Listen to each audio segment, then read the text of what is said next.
Hello students, welcome again to the Jagat Sir Physics class. Today we are going to start the article. That article is for acceleration. Last time we have studied about the speed, velocity, and after that the next step we are taking for acceleration. Students इसके बीच में एक concept रहता है जो concept है हमारा relative motion के लिए, जिसके न्यूमेरिकल आईआईटी जेईई नीट में भी काफी आते हैं। तो मैं उसको जो आपको नेक्स्ट जो वीडियो मिलेगी उसमें एक शॉर्ट ट्रिक मेथड से मैं आपको रिलेटिव वेलोसिटी में जितने भी न्यूमेरिकल्स करने होंगे वो मैं आपको बताऊंगा। इससे पहले जो हमने स्टडी कर चुके हैं हम लोग वो है स्पीड और वेलोसिटी, उनके टाइप्स, उन पे न्यूमेरिकल कैसे करने हैं। तो स्टूडेंट्स आज हमारा जो बेसिक टारगेट रहेगा वो उन्हीं चीजों का एक थोड़ा सा एक्सटेंडेड फॉर्म रहेगा। जो आपने मेरे लास्ट लेक्चर्स देखे हैं, अगर नहीं देखे हैं तो मेरी प्लेलिस्ट में चले जाइए। काइनेमेटिक्स की प्लेलिस्ट बना रखी है मैंने, उस प्लेलिस्ट में लास्ट मेरे लेक्चर देख लीजिए, चाहे स्पीड पे देख लीजिए चाहे आप वेलोसिटी पे देख लो, ठीक है। तो आज का हमारा जो लेक्चर है वो है एक्सेलरेशन के लिए। एक्सेलरेशन क्या चीज होती है? आप स्टूडेंट्स इसको याद ऐसे मत करो कि acceleration rate of change of velocity, ऐसे ऐसे नहीं, रट्टा नहीं मारना आपको। आपको क्या करना है, एक्सेलरेशन को आप एक वर्ड से याद कर लो। That word is accelerator. Accelerator तो सभी को पता है ना, गाड़ी जब हम चलाते हैं तो जिससे गाड़ी तेज भागने लगती है वो एक्सेलरेटर होता है, जिसको प्रेस करते हैं आप, ऐसे ऐसे प्रेस करते हैं, ठीक है। तो एक्सेलरेटर का क्या काम हुआ? स्पीड को बढ़ाना। जैसे हमने एक्सेलरेटर को दबाया गाड़ी भागने लगी तेज तेज। होता है ना ऐसा, डेली लाइफ में आप करते तो, ठीक है। जितने भी बच्चे यहाँ पे जो मेरा लेक्चर सुन रहे हैं उनको गाड़ियां चलानी आती है, वो क्या करते हैं, एक्सेलरेटर दबाते हैं, एक्सेलरेटर दबाते ही गाड़ी फुल स्पीड में भागने लगती है। जब हमें उसको रोकना हो तो हमें एक्सेलरेटर छोड़ देते हैं, ब्रेक पे धीरे धीरे पैर रखते होते हैं। ये गाड़ी चलाने वाली बात है। तो उसमें क्या होता है कि एक्सेलरेटर को दबाया तो स्पीड बढ़ गई, एक्सेलरेटर को छोड़ा तो स्पीड क्या होती गई, कम होती गई। तो एक्सेलरेटर ने क्या किया, स्पीड में चेंज किया। इस तरह से स्पीड और वेलोसिटी में change with respect to time क्या कंस्टिट्यूट करता है, एक्सेलरेशन। एक्सेलरेशन को याद रखना है तो किसको याद रखेंगे, एक्सेलरेटर को याद रखें। एक्सेलरेटर किसका, गाड़ी का। गाड़ी का एक्सेलरेटर क्या करता है, स्पीड को कम या ज्यादा करता है, मतलब उसमें चेंज करता है। एक्सेलरेशन की भी वही डेफिनेशन है स्टूडेंट्स कि change in velocity per unit time that is nothing but equivalent to acceleration. यानी कि आपको रट्टे नहीं मारने, आपको एक बात याद रखनी है, वो बात है एक्सेलरेटर। एक्सेलरेटर अगर आपको याद हो गया तो आपको एक्सेलरेशन की डेफिनेशन आ गई, ठीक है। मेरी बात आप समझ रहे हैं? मैंने क्या कहा, change in velocity upon time. अब अगर मैं आप लोगों को कहूं कि आप यूनिट और डायमेंशन फॉर्मूला लिख दीजिए तो आप क्या करेंगे? आप यूनिट और डायमेंशन फॉर्मूला लिखने के लिए आप क्या चेंज इन वेलोसिटी देखेंगे? हाँ जी बिल्कुल देखेंगे चेंज इन वेलोसिटी। मान लो मैं गाड़ी भगा रहा हूं, अब मेरी गाड़ी भग रही है 50 किलोमीटर पर आवर, थोड़ी देर बाद 120 किलोमीटर हो गई, चेंज कितना आया मेरी वेलोसिटी में, 70 किलोमीटर पर आवर चेंज है ना। तो 70 kilometre per hour, kilometre per hour किसके डायमेंशंस होते हैं, वेलोसिटी के होते हैं। मतलब चेंज इन वेलोसिटी में डायमेंशन किसके आ रहे हैं, वेलोसिटी के आ रहे हैं। तो while writing the dimension formula and unit we will use the word acceleration as velocity upon time. This is the most important thing students you have to keep in mind while writing the unit and dimension formula. You have to use the word velocity divided by time, है ना, velocity divided by time। अब velocity divided by time में 1 upon time अलग लिख रहा हूं, multiply by velocity कर रहा हूं। velocity is again displacement upon time, है ना। displacement को length के dimension में मेजर करते हैं, टाइम इंटू टाइम, टाइम का square, L upon T square. This is L1, T की पावर ऊपर जाएगी -2 हो जाएगी। लेंथ एक है, एसआई में लेंथ को किस में मेजर करते हैं, मीटर में। टाइम को तो हर जगह सेकंड में, तो सेकंड की पावर -2। इसी तरह से सीजीएस में लेंथ को मेजर करते हैं किस में, सेंटीमीटर में। टाइम को हर जगह सेकंड में। तो यहाँ पे एसआई और सीजीएस यूनिट उनकी रहेंगी मीटर पर सेकंड स्क्वायर और centimetre per second square. Students, one thing you have to keep in mind कि acceleration is a vector quantity. Acceleration एक vector quantity है। इसकी डायरेक्शन कौन सी है? इसकी direction of change in velocity। जो वेलोसिटी में जिस डायरेक्शन में चेंज हो रहा है वही डायरेक्शन किसकी है, एक्सेलरेशन की है। इस बात को नोट कर सकते हैं आप लोग। अब एक बात बताओ, एक्सेलरेशन में मैं गाड़ी में चढ़ा, चढ़ते मैंने गाड़ी भगा दी, गाड़ी मैंने स्पीड में लगातार इंक्रीज करता जा रहा हूं, उस गाड़ी की स्पीड में अगर बढ़ाता जा रहा हूं, बढ़ती जा रही है, that is positive acceleration. Basically हम उसको एक्सेलरेशन ही कहते हैं। लेकिन अगर मैं स्पीड कम करता जा रहा हूं, that is the negative acceleration, that is known as retardation. उसका नाम क्या है स्टूडेंट्स, रिटार्डेशन उसका नाम। अब जो टाइप्स आपके पास स्पीड के थे, आपके पास वेलोसिटी के थे, वही टाइप्स आपके पास एक्सेलरेशन के।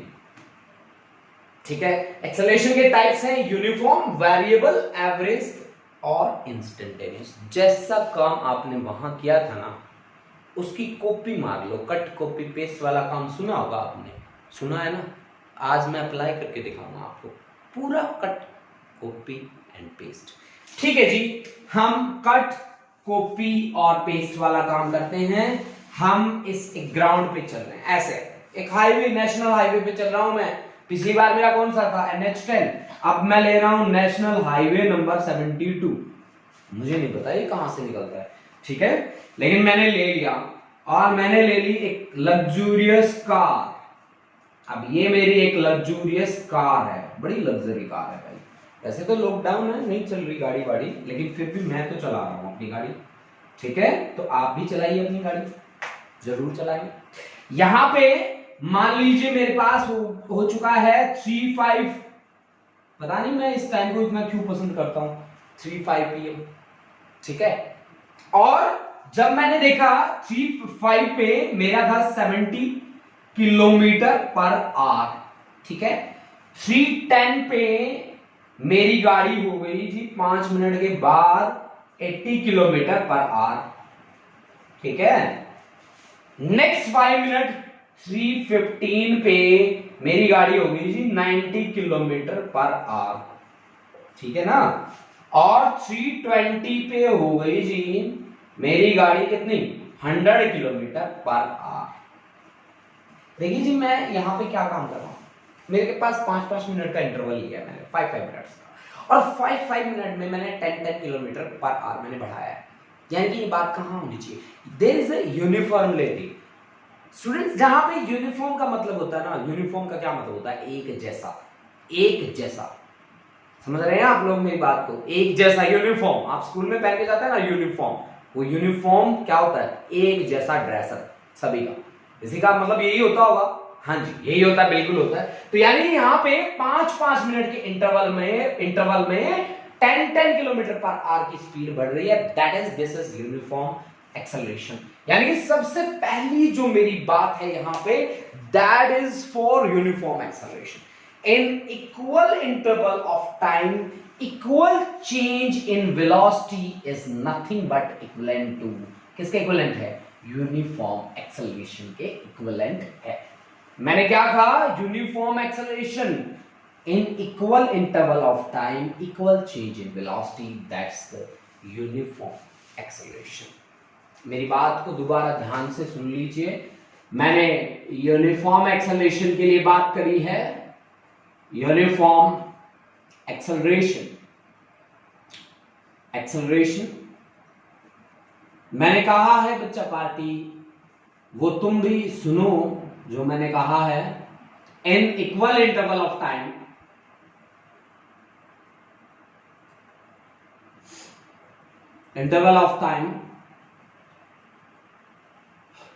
Equal change in velocity, equal change in velocity. आपने यहां पे एक एग्जांपल भी दिया, दैट्स वेरी गुड। अगर आप यहां पे ग्राफ की बात करते हैं, देखिए आप ग्राफ की किसमें बात कर सकते हैं, एक्सेलरेशन टाइम ग्राफ हो सकता है आपके पास। देखिए स्टूडेंट्स, सबसे पहले मैं ले रहा हूं एक्सेलरेशन, वाई एक्सिस के अलाउंग एक्सेलरेशन ले रहा हूं, और मैं टाइम ले रहा हूं एक्स एक्सिस के अलाउंग। ठीक है, एक्सेलरेशन कैसा है, यूनिफॉर्म है, वेरिएबल तो नहीं है ना, नहीं है। यानी कि एक्सेलरेशन का वैल्यू अगर इतना है ओ से लेकर ए तक, ओ ए बी द एक्सेलरेशन, तो टाइम तो आपके लिए वेट नहीं करेगा शायद, क्या कर लेगा आप लोगों के लिए, नहीं करेगा। तो यानी कि इस तरह की स्ट्रेट लाइन आएगी, इसके किसी भी पॉइंट पे आप एक्सेलरेशन चेक कर लीजिए, that value is equivalent to O A. Let us consider this is A, this is equivalent to A. अब आप दो टाइम इंटरवल ले लीजिए, मान लीजिए आपने टाइम इंटरवल ले लिया, यहां पे एक पॉइंट आपने कंसीडर किया बी, और बी के कॉरस्पॉन्डिंग टाइम है ये आपके पास OC, and let us consider that OC is equal to T1. B के कॉरस्पॉन्डिंग एक्सेलरेशन है A। अब एक पॉइंट और मानिए आप CD मान लीजिए, ठीक है। D के कॉरस्पॉन्डिंग टाइम कितना होगा, that is OE, and OE is, let us consider this as T2। D के कॉरस्पॉन्डिंग एक्सेलरेशन कितना है, A के बराबर है। अब इसका एरिया निकाल लीजिए बच्चा पार्टी, इसका एरिया, ये जो शेडेड पोर्शन मैं बना रहा हूं, दैट इज एरिया अंडर किसके, BD के अंडर में जितना एरिया आता है वो सारा का सारा ये एरिया है।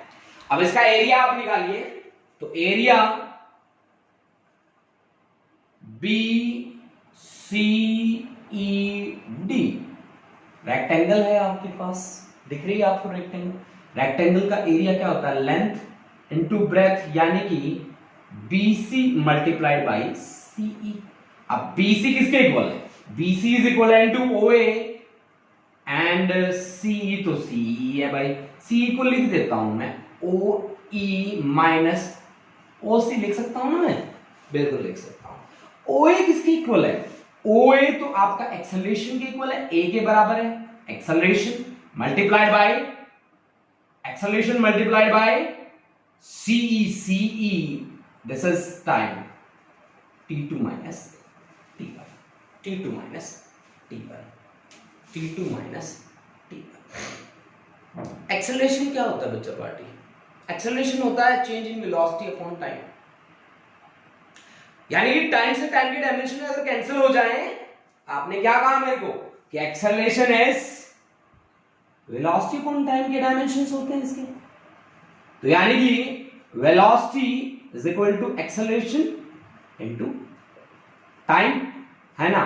तो यहां पे एक्सेलरेशन इनटू टाइम आ रहा है, so we can say area under acceleration time graph provides the change in velocity, this is change in velocity from, कहां से कहां तक गए हैं आप, from B to D। Change in velocity आप निकाल सकते हैं कि B से लेकर D तक कितना चेंज हुआ है, that change you can calculate, यानी कि change in velocity from B to D, that comes out to be equivalent to area under acceleration time graph, area under acceleration time graph, यानी कि आप area निकाल लीजिए acceleration time graph में, वो आपको किसकी वैल्यू प्रोवाइड कर देगा, वो आपको वैल्यू प्रोवाइड करेगा किसकी, एरिया अगर आप निकाल लेंगे एक्सेलरेशन टाइम में, तो वो आपको चेंज इन वेलोसिटी की वैल्यू प्रोवाइड कर देगा, बिल्कुल कर देगा। अब देखिए बच्चा पार्टी, ये तो मेरा एक्सेलरेशन और टाइम के बीच ग्राफ था, अगर इसी तरह से मैं वेलोसिटी और टाइम के बीच ग्राफ लूं, तो अगर मैं इसी तरह से वेलोसिटी और टाइम के बीच की ग्राफ की बात करूं, ये तो था मेरे पास कौन सा graph, acceleration versus time graph, ठीक है। इसको भी हम रब कर देते हैं, पूरी जगह बना के काम करते हैं, ठीक है। तो गाड़ी तो चलने दें, NH72 पे चलने देते हैं भाई, कोई बात नहीं, इसको चलने दो, ठीक है। देखिए जी, अब मैं क्या बात कर रहा हूं, अब मैं बात कर रहा हूं किसकी, वेलोसिटी टाइम ग्राफ की। देखिए जी, मेरे पास ये है vertical axis, this is for velocity and this is for time, velocity time. अब आपने क्या कहा, equal change in velocity in equal interval of time, तो इसका ग्राफ कैसा आएगा, स्ट्रेट लाइन, हमेशा straight line, always straight line graph, equal change in velocity in equal interval of time. अब आप बच्चा पार्टी, आपने क्या कहा, यूनिफॉर्मिलिटी है, मतलब यहां पे हॉरिजॉन्टल के साथ अगर एंगल बनता है ना थीटा, तो यहां पे भी हॉरिजॉन्टल के साथ थीटा, यहां पे भी हॉरिजॉन्टल के साथ थीटा, हर जगह। अब आप इसके कोई दो पॉइंट कंसीडर कर लीजिए। मान लीजिए आपने एक पॉइंट कंसीडर कर लिया ए, और दूसरा पॉइंट आपने कंसीडर कर लिया ये वाला बी। अब आपके पास है ए बी एक लाइन। अगर मैं आपसे पूछूं कि ए की कॉरेस्पॉन्डिंग कितनी उसकी वेलोसिटी है, तो आप यहां से नॉर्मल ड्रॉप कर देंगे जो पैरेलल होगा किस एक्सिस के अलावा, किस एक्सिस के पैरेलल है, एक्स एक्सिस के पैरेलल है भाई, सीधी सी बात है। मान लीजिए ए बी, ये पॉइंट मान लो सी, ठीक है, यहां पे वेलोसिटी है मान लो v, यानी कि OC की वैल्यू कितनी है, OC is equal to V1, सीधी बात, ठीक है। A के कॉरेस्पॉन्डिंग टाइम कितना लगा है, यहां B C D पॉइंट मान लीजिए, and let OD is equal to T1, OD is equal to T1, है ना, ठीक है जी। अच्छा, B के कॉरेस्पॉन्डिंग टाइम कितना है, B के कॉरेस्पॉन्डिंग टाइम है जी, कितना है B के corresponding time, B C D E, तो OE, B के कॉरेस्पॉन्डिंग टाइम देखना है, वेलोसिटी देखनी है, टाइम देखना है, तो आप यहां आओ भाई, DEF, B के कॉरेस्पॉन्डिंग टाइम कितना है, that is OF, so this is equal to T2 है, और OE क्या है, वेलोसिटी, वेलोसिटी आप मान लो क्या, V2, ठीक है जी। आपका मानना मूनना पूरा हो चुका है ना। चलो देखते हैं इससे इंफॉर्मेशन क्या मिलती है, हमारा काम है इंफॉर्मेशन निकालना, ठीक है जी।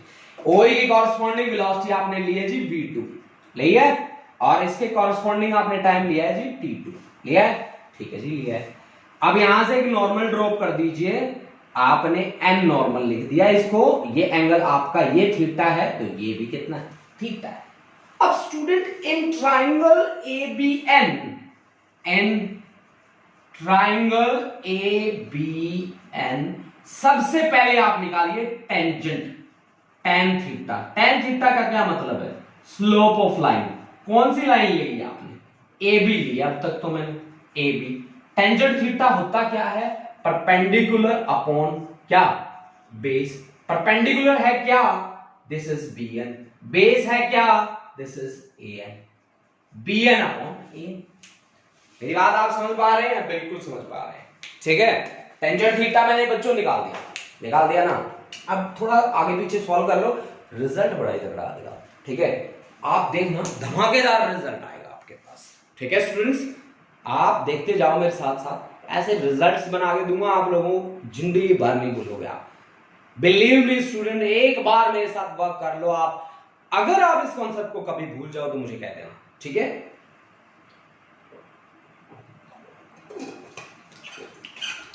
देखिए यहां से tangent of theta is equal to BN। BN किसके बराबर है, BN को पैरेलली ड्रॉ करके लेके आओ, ये EC के बराबर है, CE डिवाइड बाय AN किसके बराबर है, देखो ध्यान से, DF।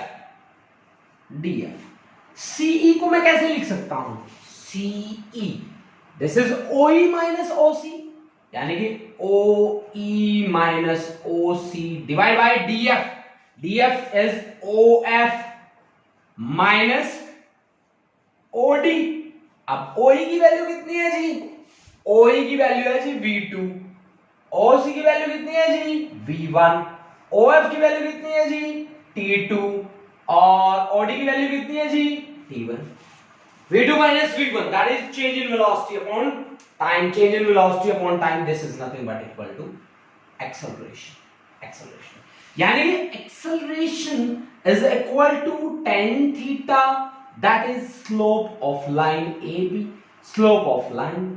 यानी कि बात क्या है बेटा, कि अगर आप सबसे पहले इस ग्राफ को देखो, किस किसके बीच में, वेलोसिटी टाइम के बीच में, यानी कि इन वेलोसिटी टाइम ग्राफ, सबसे पहले आप मेरी बात सुनिए ध्यान से, in velocity time graph slope of the line provides the value of acceleration. आप ये चीजें नोट करके चलिए, in velocity time graph slope of line provides the value of acceleration.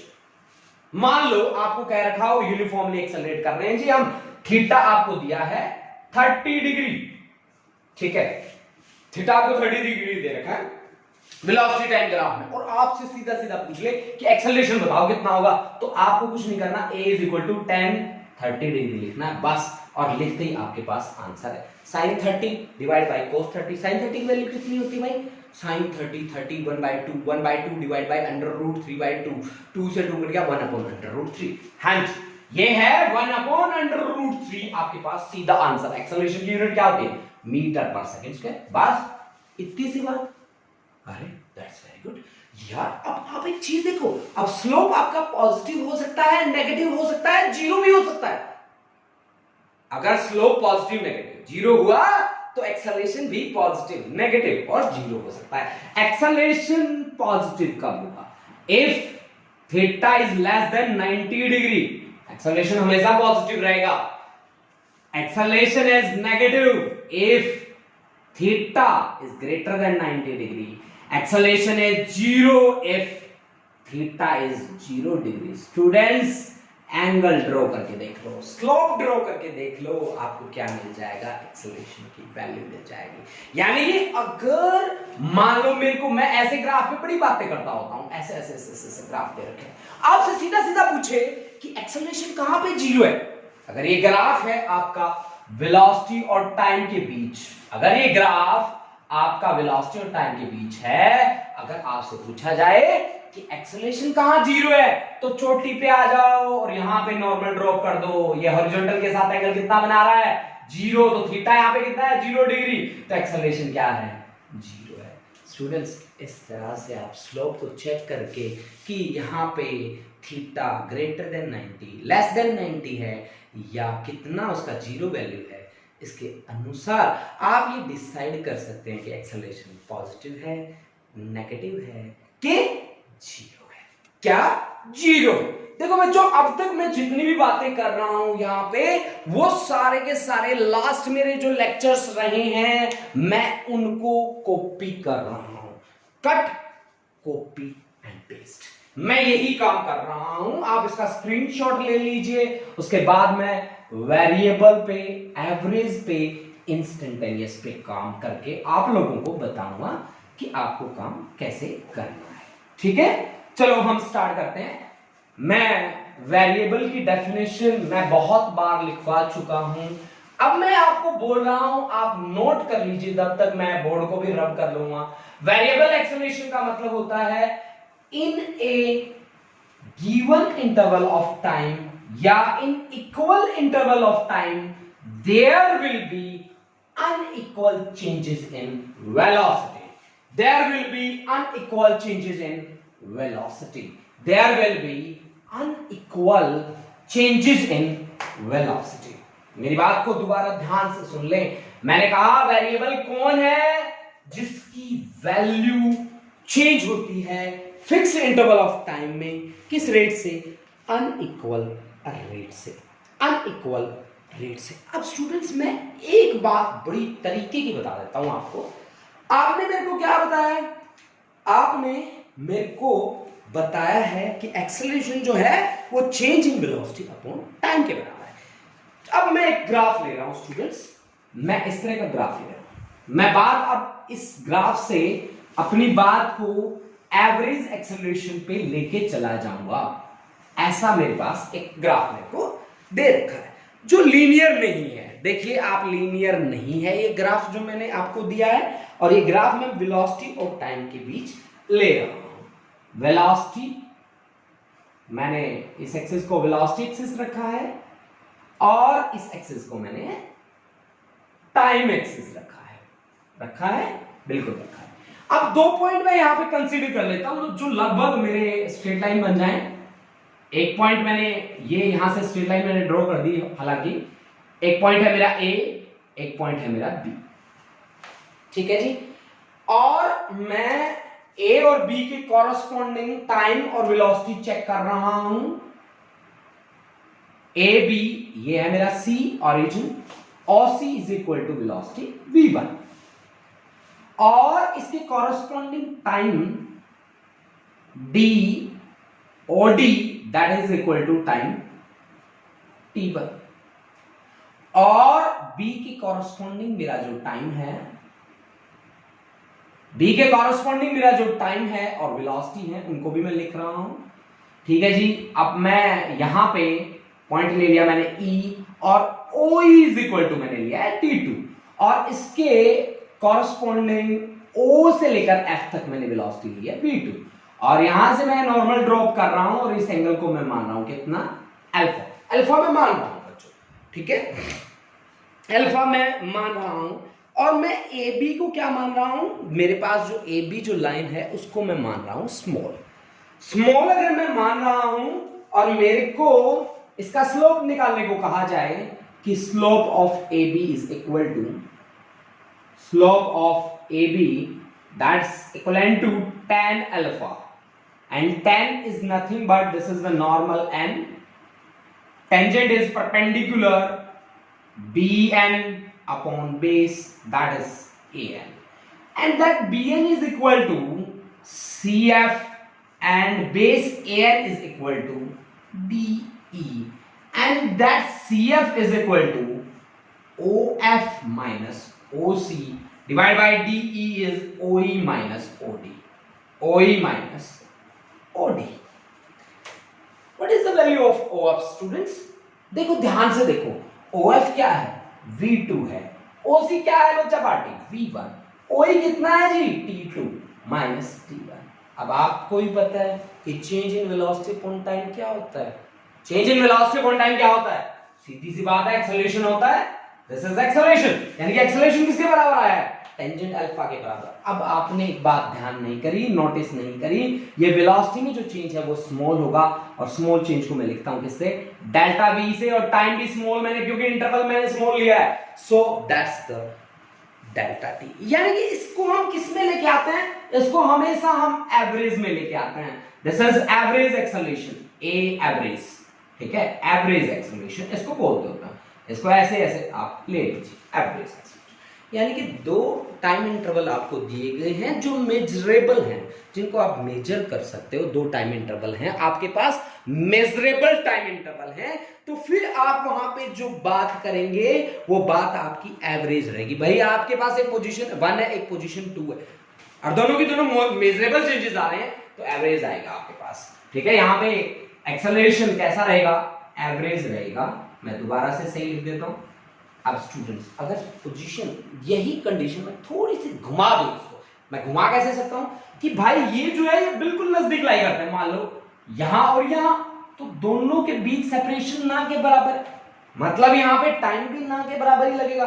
यानी कि अगर ऐसा हो जाए, acceleration is equal to limit delta T अगर अप्रोच कर जाए जीरो को, और delta v by delta T हमारे पास आ जाए, नीचे वाला जीरो को अप्रोच कर जाए, तो ये टोटल डेरिवेटिव में चेंज हो जाएगा, this is dv by dt which is equal to acceleration.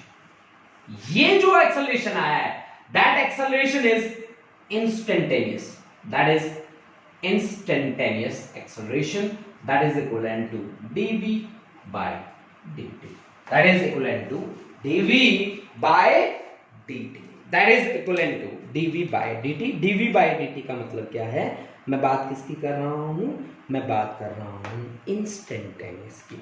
अब स्टूडेंट्स एक बात और भी रहती है हमारे पास, देखो जब हम ग्राफ पढ़ रहे हैं तो हमारे पास डिस्टेंस और displacement versus time, velocity versus time, acceleration versus time की बातें हो रही हैं। अब तक मैंने डिस्प्लेसमेंट वर्सेस टाइम की बात नहीं करी, उस बात को भी हमें जरूर हमें करनी चाहिए, ऐसी बात जिस बात से हमें एक इंफॉर्मेशन मिलती है। तो ये जो इंफॉर्मेशन है, मैंने कुछ इसको याद करने की ट्रिक बनाई है, और उस ट्रिक के बेसिस पे ही मैं बात करता हूं, ठीक है। तो सबसे पहले जहां एक्सेलरेशन की बात आई, एक्सेलरेशन को हमने कहा dv बाय dt, और v को हमने कहा dr बाय dt, और हमने इन दोनों को इकट्ठा करा तो d square r by dt square मेरे पास बात बनी। यानी कि acceleration is double derivative, d square आया ना, d into D, D square dt into dt, dt का होल स्क्वायर, ठीक है जी, d square r by dt square आया ना। अगर आपको बच्चों इस तरह का ग्राफ दिया जाए, this is displacement, displacement versus time. देखो बच्चों ये बड़ी अच्छी इंफॉर्मेशन है। हाँ जी, अब हमारे पास है डिस्प्लेसमेंट वर्सेस टाइम ग्राफ। ठीक है, आपने क्या कहा कि डिस्प्लेसमेंट और टाइम के लिए एक्सेलरेशन का क्या रिलेशन है? एक्सेलरेशन इज डबल डेरिवेटिव, अगर ऐसी कंडीशन कहीं पे भी आ जाए। बच्चों आपके सामने दो ग्राफ दिए जाएंगे, एक ऐसा ग्राफ होगा, ठीक है, और एक इसी में इन्हीं दोनों के बीच ऐसा ग्राफ दिया जाएगा। देखो भाई, मैं इसको कैसे याद रखता हूं, इसमें इसका क्या है, इसका पेट निकला हुआ है और जिसका टम्मी निकल जाए ही इज अनफिट, है ना।